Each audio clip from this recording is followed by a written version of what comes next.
Assalamualaikum warahmatullahi wabarakatuh. Perkenalkan, nama saya Cantika Melani Putri dengan NIM 6670250035. Saya dari kelas 1C dan saya dari Prodi Ilmu Pemerintahan.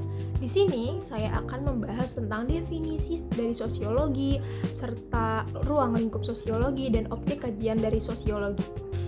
Kalau kita ngomongin tentang sosiologi, sebenarnya yang dipelajari itu bukan cuma masyarakat secara umum, tapi juga pola hubungan yang terjadi di dalam masyarakat itu sendiri. Sosiologi ini melihat bahwa manusia itu nggak pernah hidup sendiri. Kita selalu berada dalam sistem sosial, dan dari lahir kita tuh sudah masuk ke keluarga, lalu sekolah, lingkungan pertemanan, dan sampai dunia kerja. Semua itu membentuk pola hubungan yang akhirnya menciptakan aturan, norma, bahkan struktur kekuasaan. Nah, secara konseptual di sini itu dalam buku pengantar sosiologi dan antropologi tahun 2023, sosiologi ini dijelaskan sebagai ilmu yang mempelajari interaksi sosial dan dinamika kehidupan bermasyarakat secara ilmiah. Artinya di sini, sosiologi itu tidak hanya mengamati, tapi juga menganalisis dan mencari pola. Nah, lalu di sini kita akan masuk membahas tentang objek-objek kajian dari sosiologi. Yang pertama itu adalah interaksi sosial. Nah, interaksi sosial ini adalah dasar dari sosiologi itu sendiri. Dan tanpa interaksi, tidak ada masyarakat. Interaksi ini tuh bisa berupa kerjasama, persaingan, konflik, atau bahkan sekedar komunikasi sehari-hari. Dan dari interaksi inilah muncul kebiasaan, muncul juga aturan, dan nilai bersama. Contohnya seperti budaya antri. Itu bukan aturan tertulis ya teman-teman, tapi terbentuk dari interaksi sosial yang berulang dan disepakati bersama. Dan yang kedua ada struktur sosial. Nah, struktur sosial ini adalah susunan atau pola dalam masyarakat yang relatif tetap. Misalnya itu seperti ada yang berperan sebagai pemimpin, ada yang sebagai anggota, ada perbedaan status ekonomi, ada pembagian peran dalam keluarga. Dan struktur-struktur ini tuh membentuk posisi seseorang dalam masyarakat dan mempengaruhi kesempatan hidupnya. Lalu yang ketiga itu adalah lembaga sosial. Nah, lembaga sosial ini adalah sistem norma yang mengatur kebutuhan dasar masyarakat. Contohnya itu seperti keluarga. Nah, keluarga ini mengatur reproduksi dan sosialisasi. Lalu juga ada pendidikan. Pendidikan ini mengatur transfer ilmu gitu dan nilai. Terus juga ada agama. Agama ini mengatur sistem kepercayaan. Lalu ada ekonomi juga. Ekonomi ini mengatur produksi dan distribusi. Nah, sosiologi ini melihat bagaimana lembaga-lembaga ini bekerja dan saling mempengaruhi. Yang keempat itu adalah perubahan sosial. Masyarakat itu seperti yang kita tahu tidak pernah statis. Nah, perubahan seperti perubahan teknologi, globalisasi, media sosial, bahkan pandemi itu bisa mengubah pola interaksi dan nilai sosial. Misalnya seperti dulu komunikasi harus tatap muka, sekarang banyak relasi dibangun secara digital. Sosiologi ini menganalisis bagaimana perubahan itu terjadi dan apa dampaknya terhadap struktur sosial. Lalu kita akan membahas tentang objek kajian dari sosiologi.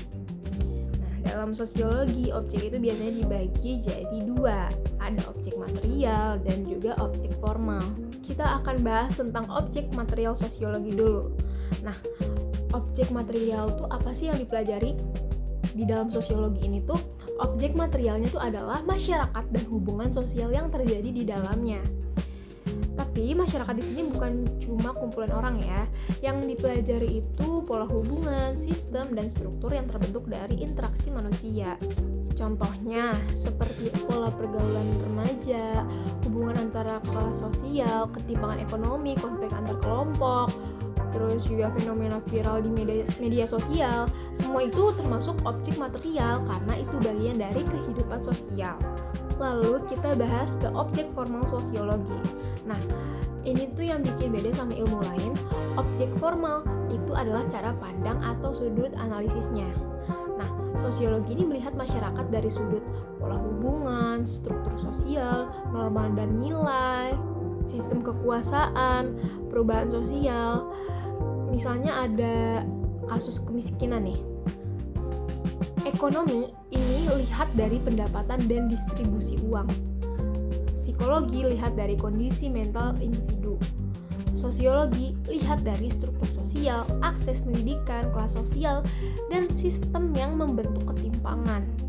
Kalau lebih spesifiknya lagi, kajian sosiologi itu mencakup yang pertama interaksi sosial, itu bagaimana individu dan kelompok saling berhubungan dan mempengaruhi.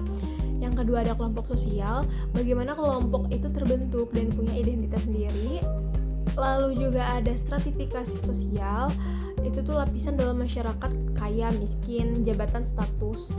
Nah, lalu juga ada mobilitas sosial, yaitu perpindahan status sosial, misalnya dari kelas ekonomi bawah ke atas.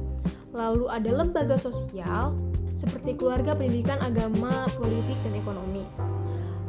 Lalu juga ada kontrol sosial, yaitu cara masyarakat menjaga ketertiban, seperti norma, hukum, dan sanksi. Lalu ada perubahan sosial, yaitu transformasi dalam sistem sosial akibat teknologi, globalisasi, dan lain-lain. Dan dari materi ini bisa kita pahami bahwa sosiologi ini mengajarkan kita untuk melihat masyarakat tidak secara sederhana, tetapi melalui pola, melalui struktur, dan melalui hubungan sosial yang membentuknya.